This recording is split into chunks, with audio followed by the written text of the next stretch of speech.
লক্ষ্মীর ভান্ডার প্রকল্পে যাদের নাম আছে তারা সবাই পাবে বলে আশ্বস্ত করলেন মন্ত্রী অগ্নিমিত্রা পাল। কলকাতা বিকাশ ভবন দপ্তরে থেকে পশ্চিমবঙ্গ স্বার্থে আমজনতাকে আশ্বাসন দিতেন। সোমবার রাজ্যের নবনিযুক্ত বিজেপি সরকারের মন্ত্রী তথা বিধায়িকা অগ্নিমিত্রা পাল লক্ষ্মীর ভান্ডার নিয়ে আশ্বস্তবাণী শোনান। অগ্নিমিত্রা পাল জানান, যারা লক্ষ্মীর ভান্ডার প্রকল্পের মাধ্যমে অনুদান পেতেন তারা সবাই সরাসরি ব্যাংকে টাকা পাবেন। তবে মুখ্যমন্ত্রীর নির্দেশ, যাদের এসআইআর এ নাম বাদ গেছে এবং মৃত মহিলারা টাকা পাবেন না।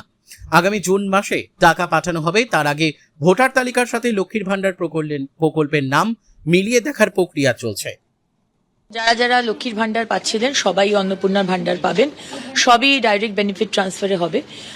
কিন্তু দেবার আগে 1 জুন মাননীয় মুখ্যমন্ত্রী বলেছেন 1 জুন থেকে ব্যাংক অ্যাকাউন্টে ঢুকে যাবে।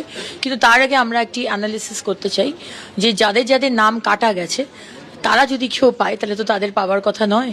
যিনি মারা গেছেন তার তো পাওয়ার কথা নয়, যিনি আমাদের দেশের নাগরিক নন তার তো পাওয়ার কথা নয়। সুতরাং সেই অ্যানালিসিসটা হবে যে যাদের যাদের নাম কাটা গেছে তাদের মধ্যে কতজন লক্ষ্মীর ভান্ডার পাচ্ছেন, তাদের নাম কিন্তু বাদ যাবে। এবং আরেকটি মুখ্যমন্ত্রী বলেছেন যারা সিএ এর জন্য অ্যাপ্লাই করেছে এবং যাদের নাম ওই ট্রাইব্যুনালে গেছে। শেখ রতনের রিপোর্ট, পিবি নিউজ।